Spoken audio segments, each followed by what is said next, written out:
Okay, Sadie, here it is, your audition to be in the second wave of Ghoti support.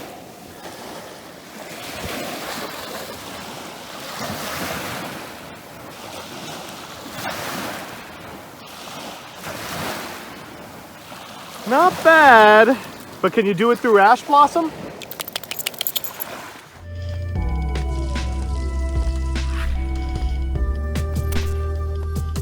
Good evening, Jank enthusiasts. I'm MBT, and this is 10-minute testing. Sheesh. Sprite, MathMech, 2 different builds of Tearlament. What happened to 10-minute testing? Would 2016 MBT have made 8 consecutive videos about meta decks? Where's the Shadow Tindangle? Where's the Flying Fortress Skyfire Turbo? Where's the Jank? On an unrelated note, here's Mutant Ghoti. Good thing we've got this Ghoti gun! Who wants a Ghoti? So here's the list. There's not much Ghoti online, but the inspiration from this one is from a German remote duel extravaganza list that I took all the bad cards out of, and then put in different bad cards. As always, I'll give you a background about the archetype, a little bit of a discussion about what I hope the deck can do, and of course, the card by card. But first, this video is sponsored by Yu-Gi-Oh! Pro Deck. Yu-Gi-Oh! Pro Deck just got a huge redesign, but it's still the #1 place to go for deck building, card databases, and a wealth of strategy articles. I personally use it to post the Chalice Line monthly deck breakdowns, so give it a look at www.ygoprodeck.com. With that, let's gaze at Ghoti.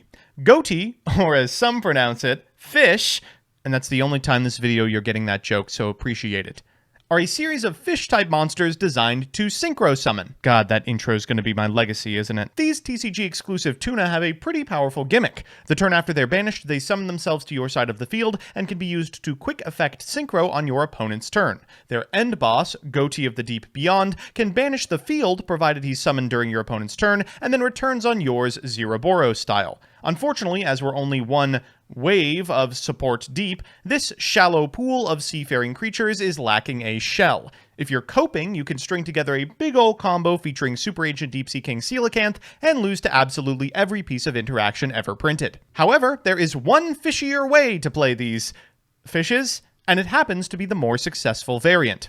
This archetype may be severely lacking in ways to get these monsters into the banished pile, but there's plenty of fish in the sea when it comes to supporting archetypes. By playing them as a splash in Mutant, we can shore up the weaknesses of both playstyles. Banishing the Ghoti for cost of the mutant monsters mitigates the minus of mutants and keeps a steady stream of sea creatures in the banished zone. Ideally, we'll be able to end on some number of Beast and Mist, alongside the ability to tag any of them out for Ghoti of the Deep Beyond if things get too slippery. So with that, let's get into the card by card. Each Psychic Mutant has an on-summon ability and the ability to tag out alongside a card in your hand, or in the case of Mutant Mutant, your deck, into an associated larger mutant. If you've banished a trap for the cost of these monsters, you're tagging into Mutant Arsenal, which can banish monsters on field, and if you've banished a monster, in order to potentially set up a Ghoti play, you're tagging into Mutant Beast, which is a spell negator. After that, we've got 3 of the Mutant ST46. If this is normal or special, you can add a Mutant Spell Trap from your deck to your hand. 3 of the Mutant M05. If this is normal or special, you can add a mutant monster from your deck to your hand. And finally, the legacy support, Mutant Mutant, which, if you control a mutant card, can be special summoned from the hand and can be tributed, then banished alongside a mutant card from your hand or deck to special a monster from your hand or deck based on the banished card. The only difference for this one is you lose life points equal to the attack of the monster that you special summon, so be careful in time. After that, the Ghoti. We're on 3 copies of Shif, Fairy of the Ghoti. It can be banished from the graveyard, then target a fish monster you control. It gains 500 attack until the end of the turn. If the monster you're targeting is Ghoti of the Deep Beyond, it's going to gain an additional 1,000 because it gains attack based on the amount of monsters you have banished.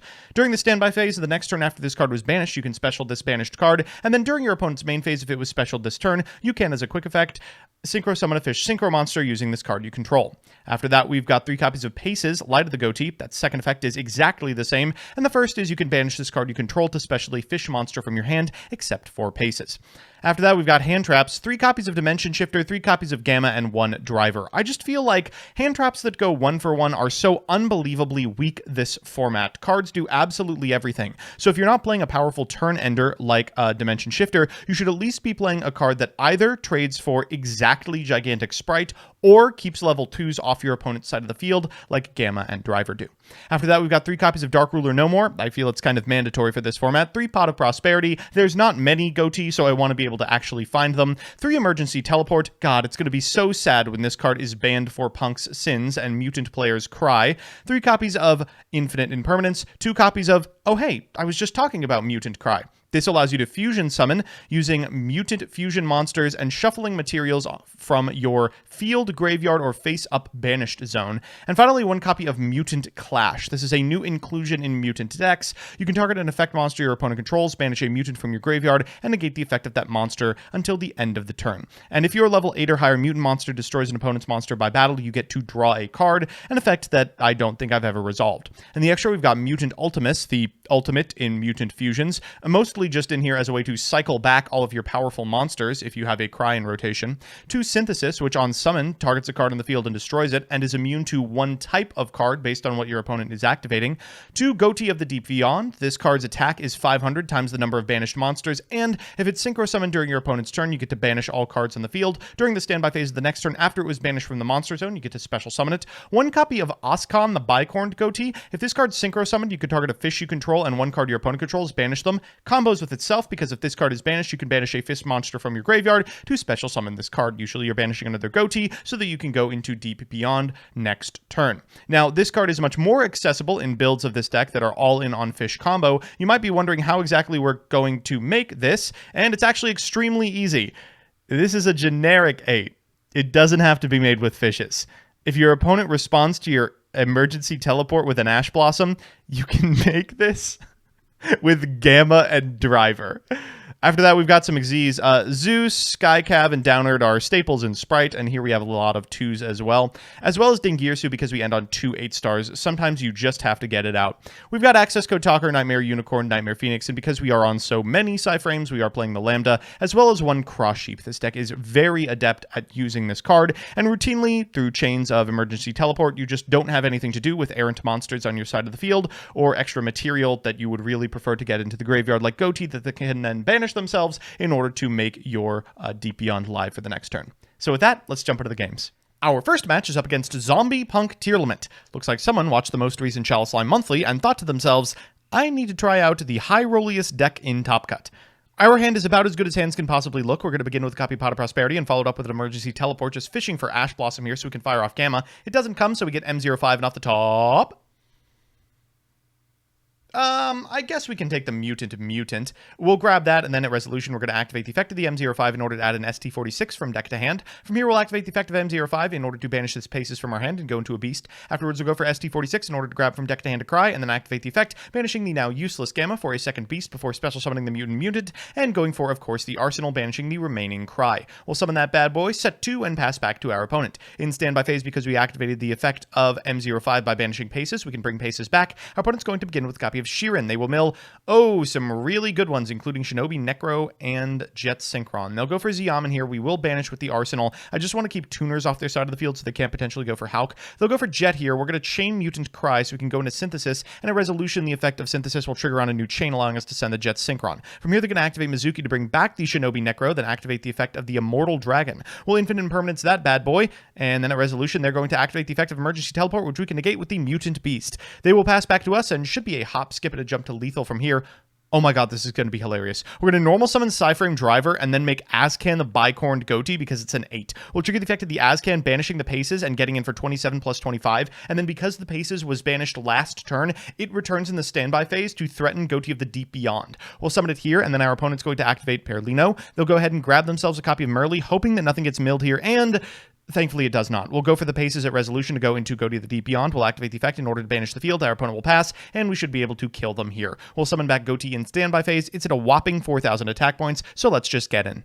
So it's time for game 2, and well, if it isn't my old nemesis, the build of this deck that people are going to be mad in the comments that I didn't play. Let's see just why we didn't play it. We're going to begin with a copy of Pot of Prosperity, fighting off the top. 1 card fewer than we would otherwise because we're chaining Emergency Teleport. M05 is going to trigger on a new chain after we add from deck to hand the best card in our deck, which is... oh god, these are all stinkers. I guess we'll take Paces. We're going to go for M05 in the new chain. We're going to add from deck to hand a copy of ST46. We'll activate the effect of the M05, banishing the Paces to go into a Beast, then normaling the ST46, activating its effect, and tagging into the Beast from hand. Sometimes it do be that way. In standby, we'll get back Paces and we'll get back Shift, and thankfully nothing our opponent has in their opener is going to stop us. But the Dark Ruler they ripped for turn might. They're going to go for Foolish Burial Goods here in order to grab Ice Barrier. They're going to activate Ice Barrier for this terrible Ice Jade card, which enables this terrible Coelacanth line, which loses to one piece of interaction, which thankfully we have. We'll go for Synthesis's effect to send the Coelacanth to the graveyard. Our opponent's going to go Fishborg Launcher into Abyss Shark into Halqifibrax. We'll negate the effect of the Halqifibrax after resolution. They're going to summon both the Fishborg Launcher from the graveyard and this copy of Silent Angler from hand to go into Abyss Keeper, but oh no, I can chain the effect of my Synthesis to the response of the Abyss Keeper, which will prevent my monster from being banished. Okay, we are in a tremendous position. Let's make Skycav put a Zeus on this field, and I probably should have attacked in a different order. I can't imagine they were setting anything other than the second Ice Barrier. We'll get in for a fair amount of damage, then pass it back to our opponent, who can activate Ice Barrier in the end step in order to grab a Gamciel for next turn. They're going to tribute over our monster with Gamciel, and wow, is Lifeless Leaf Fish a crazy one. They're going to use it to bin a copy of Shift, then activate the Shift in graveyard. They will get it back in the standby phase, but Mutant is an incredible draw because it means that we can activate it, then fire the effect, which they do not respond to, which means we'll be able to contest their line with our arsenal. We'll go to the battle phase and walk over the entire field, getting in for all but 700 of our opponent's last life points. They will draw for turn, and though Abyss Shark is a very good card, and they still have a draw available off the Lifeless Leaf Fish, that is not gonna do it. That's why we don't play Coelacanth, folks. So it's time for game 3, and you know what that means, a best of 3 versus meta. Our opponent's playing Sprite, and this hand is hard to qualify. It depends on what we find off this Pot of Prosperity, but really any starter will get us there with the Shift already in grip. We'll banish 6 off the top, and well, the one time we didn't draw Gamma, we are going to lose the game on the spot. Our opponent's going to go Carrot into Jet, into Starter, into Blue, into Red, into Gigantic Sprite. Oh boy. Well, we are more than likely dead, but on the off chance they can't assemble lethal, remember Sprite does play pretty low to the ground, we do have the Dark Ruler no more. So really any starter off the top of our deck does potentially contest their entire board. They're going to go for the Ronin Toad here and of course make the Toad. They'll go to the battle phase and deal 1,000, 1,200, and then pretty far under lethal. We can probably even resolve a mutant if we want under the right Alright, well, let's go out on our own terms here. So it's time for game 2, and sheesh, 2 hand traps plus full combo. I mean, we've opened 1 hand trap in full combo, so I don't think I could be particularly mad about it. We're going to begin with a copy of Emergency Teleport. We're going to summon from our deck a copy of M05. We'll activate the effect of the M05 and be met with an infinite impermanence. Okay, no big deal. We can normal summon this copy of ST46, activate the effect, and walk headfirst into a Gamma. Well, time for this Sprite player to get a taste of their own medicine. Because we have a 2 on our side of the field, we can continue to extend with our Mutant. From here, we can go into a copy of Arsenal, and then afterwards we'll activate the effect of the M05. While we don't get to summon, banishing the Shift is almost just as good. Our opponent will draw for turn. Ooh, double triple attack. You never want to see that. We'll get our Shift back and standby. They're going to go Red into Jet, Jet into Starter, Starter into Blue, Blue into Carrot. I'm going to have to be very specific about where I interact with my opponent. Because Gigantic Sprite detaches for effect, Arsenal banishing Gigantic will be very good. That'll prompt the red from our opponent, which we can chain to with the Shift. That means they will be able to resolve the effect of Gigantic to get a Swap Frog, but we'll be able to activate Ghoti of the Deep Beyond as Chain Link 2, banishing the entire field and leaving them with a Ronin Totem. They do get the Triple Tactics talents, but it's a cold comfort when our Ghoti is coming back. Okay, we've got 3,000 on this bad boy. Psych, make that 35. Make that 4,000. Make that 45? Wait a minute. If we use M05 to tag into Exactly Beast, this is exact lethal. Well, all right. So it's time for that all-important game 3, and oh my god, we drew it. Oh, we drew it. Good luck playing without your graveyard, idiot. Oh my god, they can totally play without their graveyard. They're going to go Blue into Red. They'll special the Red. They'll special the Jet. They'll special the Carrot. They'll grab another Sprite starter, and we do not have an out to this. If we infip the Carrot, they can contest what we get off the Prosby with the Red, so I think we just have to jam the Prosby and hope that they misplay. They don't, so this was a fun one. So we're back with the deck, and it feels good to play fun decks again. Let's do the pros and cons. First, the pros. 1, these archetypes were built for each other. The mutants need good banishes, and the Ghoti need the ability to be banished. It is a match made in heaven. 2, the end boards really aren't that bad. Mist and Deep Beyond keep the board clear, which is a godsend in Sprite format. And 3, there is nothing funnier than making Oscon with the Gamma pieces. And the cons.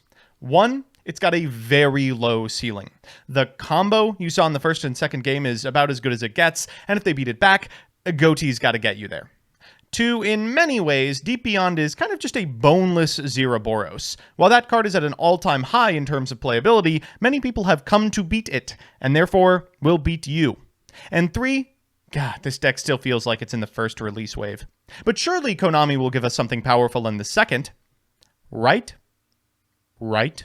All in all, happy the fish learned to synchro summon. I just wish they were doing it a little bit more.